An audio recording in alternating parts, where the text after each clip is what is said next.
বিজয় সংকল্প যাত্রায় জনজোয়ার। হরাদিত্য থেকে রাধানগর চষে ফেললেন বিজেপি প্রার্থী বিমান ঘোষ। চৈত্র সংক্রান্তির রোদ উপেক্ষা করেই ভোটের উত্তাপে ফুটছে পরশুরা। আসন্ন বিধানসভা নির্বাচনে জয়ের লক্ষ্য নিয়ে কোমর বেঁধে ময়দানে নেমেছেন বিজেপি প্রার্থী বিমান ঘোষ। হরাদিত্য থেকে রাজা রামমোহন রায়ের জন্মস্থান রাধানগর পর্যন্ত এক বিশাল বিজয় সংকল্প যাত্রার মাধ্যমে কার্যত শক্তি প্রদর্শন করল গেরুয়া শিবির। এদিন হরিণঘোলা গ্রাম পঞ্চায়েতের হরাদিত্য এলাকা থেকে এই কর্মসূচির সূচনা হয়। মিছিলে কয়েকশো মোটরসাইকেল নিয়ে সামিল হন দলের কর্মী ও সমর্থকেরা। দলীয় পতাকা হাতে সমর্থকদের স্লোগানে মুখরিত হয়ে ওঠে গোটা এলাকা। দীর্ঘ এই পথ জুড়ে কর্মী সমর্থকদের ভিড় ছিল চোখে পড়ার মতো।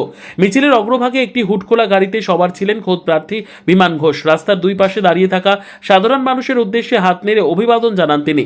যাত্রাপথে বিভিন্ন মোড়ে দাঁড়িয়ে সংক্ষিপ্ত বক্তব্যে তিনি এলাকার উন্নয়নের প্রতিশ্রুতি দেন এবং ভোটারদের কাছে আশীর্বাদ প্রার্থনা করেন।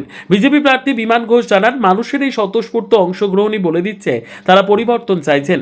হরাদিত্য থেকে রাধানগর সর্বত্রই আমরা অভূতপূর্ব সাড়া পাচ্ছি। এই বিজয় সংকল্প যাত্রা আসলে মানুষের জয়ের সংকল্প।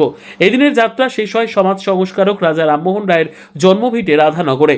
মহান মনীষীর স্মৃতি বিজড়িত এই পুণ্যভূমিতে পৌঁছে বিজেপি নেতৃত্ব কর্মীরা শ্রদ্ধা নিবেদন করেন। রাজনৈতিক মহলের মতে নির্বাচনের দোরগোড়ায় দাঁড়িয়ে বিমান ঘোষের এই বিশাল বাইক র্যালি পরশুরা বিধানসভা কেন্দ্রে বিজেপি শিবিরের ভিত আরো শক্ত করল। এখন দেখার এই জনসমর্থন ভোট বাক্সে কতটা প্রতিফলিত হয়। বিজয় সংকল্প বাইক র্যালি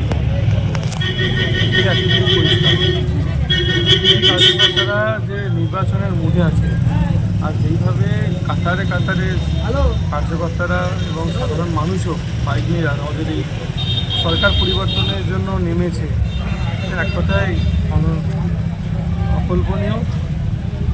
পুরো বিধানসভা জুড়ে একটা ভারতীয় জনতা পার্টির প্রতি একটা মহল তৈরি হয়েছে। আমি প্রচারে গিয়েও তার ঝলক দেখতে পেয়েছি। আজকে বাইক চালাতে সে একই কোথা থেকে শুরু করে কোথায় শেষ হলো? শুরু করেছিলাম হরাদিত্য মাঠ, শেষ হলো রাজা রামমোহন রায়ের জন্মস্থান রাধানগর।